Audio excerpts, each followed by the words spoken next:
A primavera está a chegar e com ela novos ritmos de leitura. Leia artigos de opinião e receba acesso antecipado a todos os episódios de Podcast Plus. Acompanhe a atualidade ao minuto. Assine hoje o Observador com até 58% de desconto e habilite-se a ganhar uma tote bag e um voucher da Livraria Almedina. Tudo em observador.pt.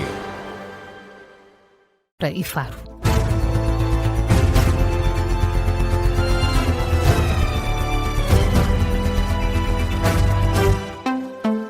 Muito bom dia, Jornal das 7 na Rádio Observador com Carla Jorge Carvalho. A 3 meses do Mundial de Futebol na América do Norte, o selecionador nacional Roberto Martínez diz que não está preocupado com a segurança da equipa portuguesa na prova. É algo que escapa aos poderes do selecionador, diz Roberto Martínez numa entrevista às 4 rádios de informação. O Mundial de Futebol realiza-se de 11 de junho a 19 de julho. É uma organização conjunta entre Estados Unidos, Canadá e México. Acontece também em pleno conflito no Médio Oriente, com os Estados Unidos e Israel a atacar o Irão. De resto, a seleção iraniana de futebol pediu para transferir os jogos da equipa para o México, confrontado com os riscos para a segurança da seleção nacional. Roberto Martínez desvaloriza.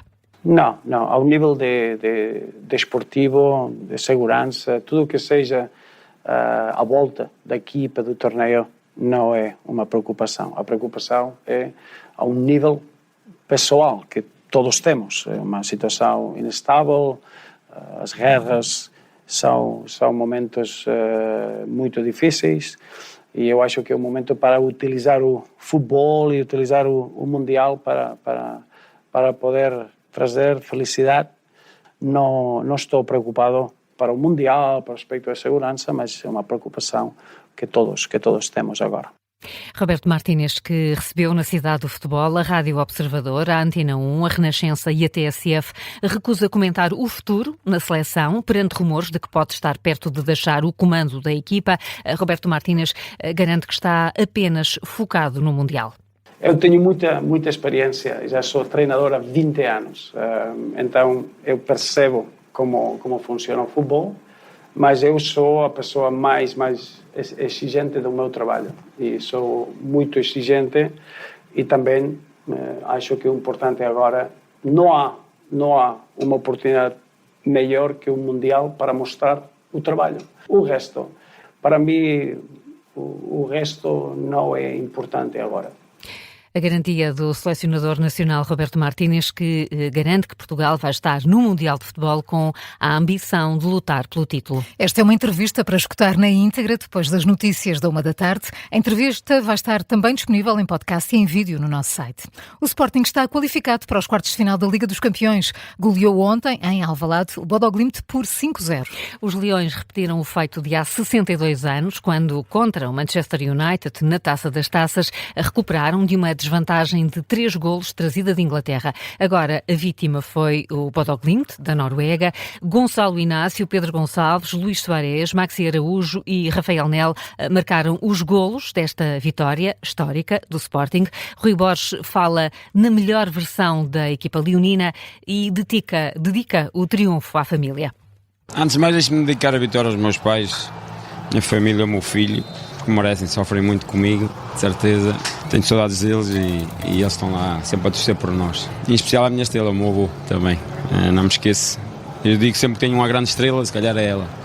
E está lá. Em relação à vitória, é um bocadinho a frase que eu usei hoje na palestra, que até foi o Neto que disse muito bem. Nós conhecíamos o melhor Bodo, o Bodo não conhecia o melhor Sporting. E nós hoje tínhamos que ser o melhor Sporting. E fomos. E foram o melhor Sporting. Rui Borges, emocionado com este triunfo, tal como o Maxi Araújo, foi o uruguaio quem marcou o gol do apuramento para os Leões. Aos microfones da Sport TV, o lateral fala de uma noite inesquecível.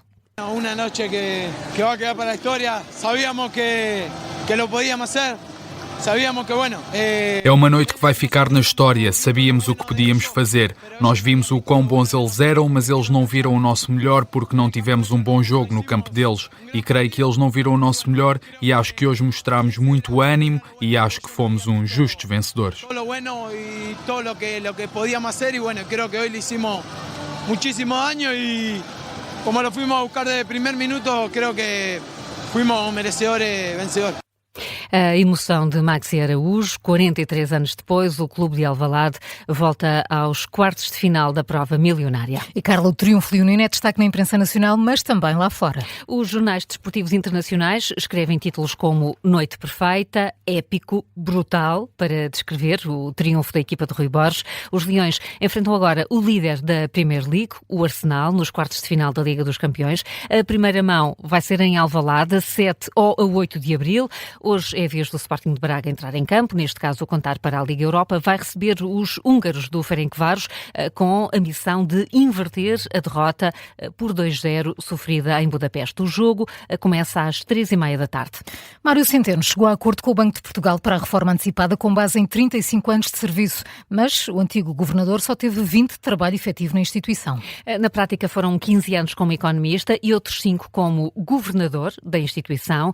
De acordo com a informação disponível, foi considerada uma carreira de praticamente 35 anos, embora Mário Centeno tenha passado pouco mais de metade desse tempo a trabalhar efetivamente no supervisor. Carlos Pedro. As regras do Fundo de Pensões do Banco de Portugal prevêem que a reforma antecipada pode acontecer após um mínimo de 50 anos de idade e 15 de serviço.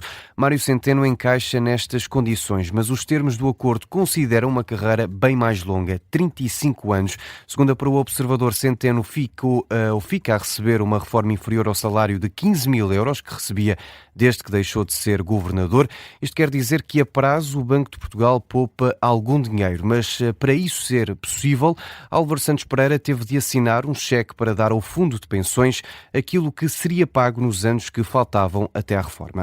Mas, Carlos, como é que se explica a diferença entre os 20 anos de trabalho efetivo e os 35 que foram contados? O Banco de Portugal não respondeu às dúvidas do Observador, mas aqui a palavra-chave parece ser negociar. Embora Centeno encaixe nos mínimos para a reforma antecipada, o valor a que se chega tem de ser aprovado entre as duas partes e aqui é determinante o poder negocial do trabalhador.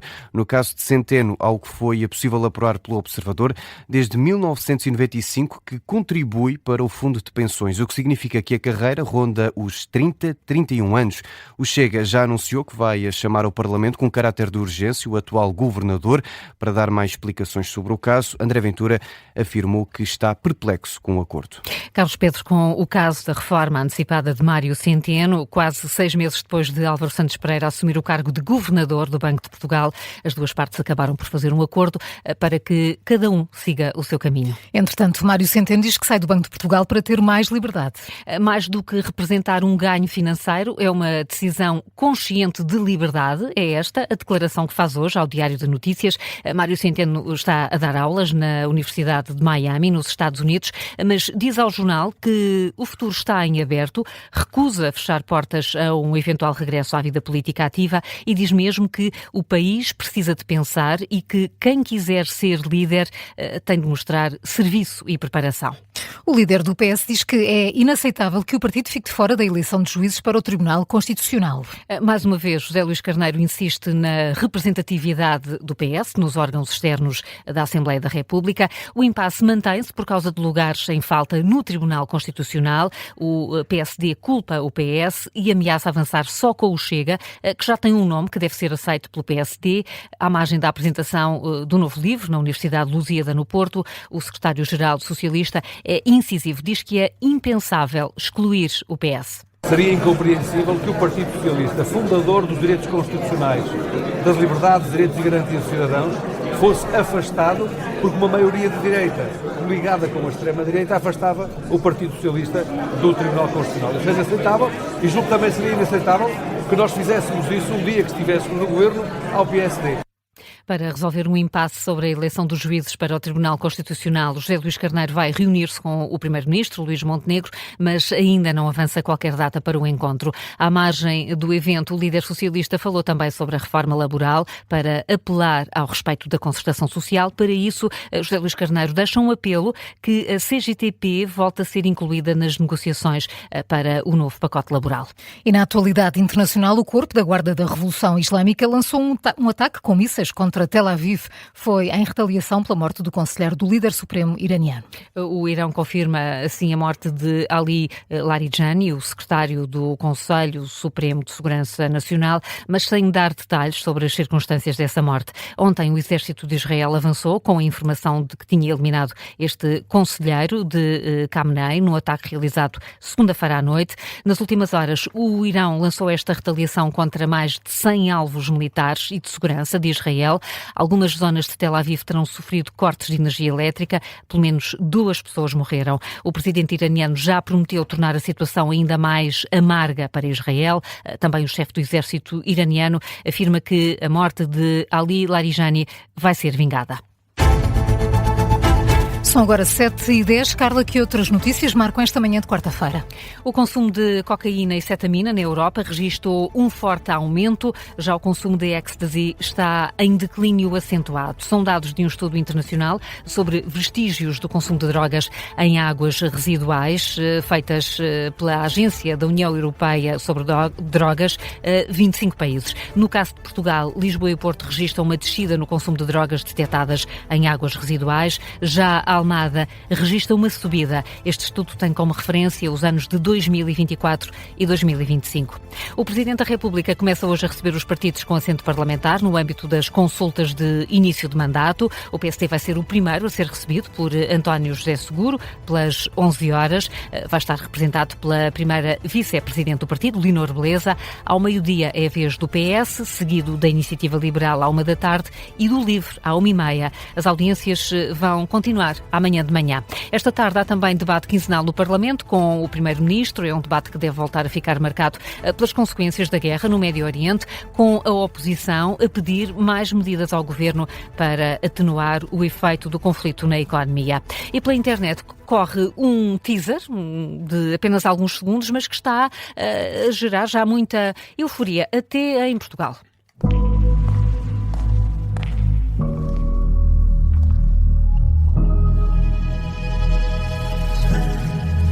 Que suspense. Muito. Ouvimos uns passos. Quem é que anda aí? São os BTS. O Bruno adora este grupo de K-pop. Como sabemos, estiveram em Portugal e foi cá que gravaram um novo videoclipe. Eu acho que é tudo antigo. Mais uns dias épicos, então. Este é o teaser desse videoclipe. E sabemos onde é que foi gravado. Ora, os fãs descobriram nas imagens destes 17 segundos que foi gravado no Museu da Marinha, em Lisboa. E este pequeno teaser mostra o interior de uma das exposições do museu. Não há muitos mais detalhes sobre o conteúdo do vídeo. Swim é o single da apresentação do novo álbum dos BTS. O lançamento está marcado para o dia da primavera, 21 de março. Está quase. Eles estão de regresso depois de 3 anos de pausa. Para quê? Porque estiveram a cumprir o serviço militar obrigatório da Marinha. Coreia do Sul. Pois está tudo relacionado. Aqui há uns anos os YouTube gravaram um teledisco no Barreiro. Na margem sul. É verdade. Pois é. Mais um dia épico. Outro. Foi um ano épico. Epá, este país.